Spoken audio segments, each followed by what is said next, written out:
10 मुहर्रम का दिन था, जुमे का यौम सईद था। करबला के मैदान में दोपहर के वक्त जब नबी का खानदान उजड़ रहा था, एक एक कली इस चमन की कट रही थी। 72 अफराद 22,000 के लश्करे जर्रार के मुकाबले में खड़े थे।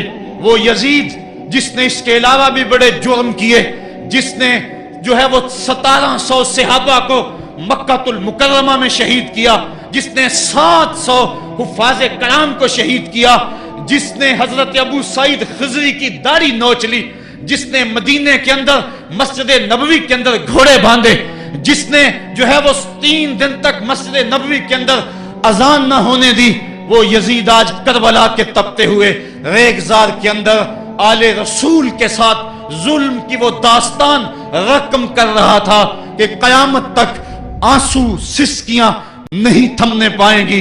यजीद मर गया, उसका नाम मिट गया, उसका तशख़्ख़ुस मिट गया, लेकिन हुसैन का नाम आज भी जिंदा है, उसका पैगाम आज भी जिंदा है। ये हजारों का मजमा आंसुओं का खिराज देना, क्या ये हुसैन इब्न अली की जिंदगी की दलील नहीं है? कौन है जो यजीद का नाम लेता हो? आज अगर कोई यजीद का नाम लेता भी है तो सर झुका के लेता है। मैं कहता हूं कैसा तुम्हारा लीडर है जिसका नाम लेने से कबल शर्मिंदा होते हो, जिसका नाम लेते हुए शर्मिंदा होते हो, जिसका नाम लेने के बाद पसीना पसीना होते हो। तुम अपने कायद और लीडर का नाम लेते झिझकते हो, गर्दन झुका के दाएं बाएं देख के नाम लेते हो, और जब हम नाम अपने आका का लेते हैं सर उठा के लेते हैं।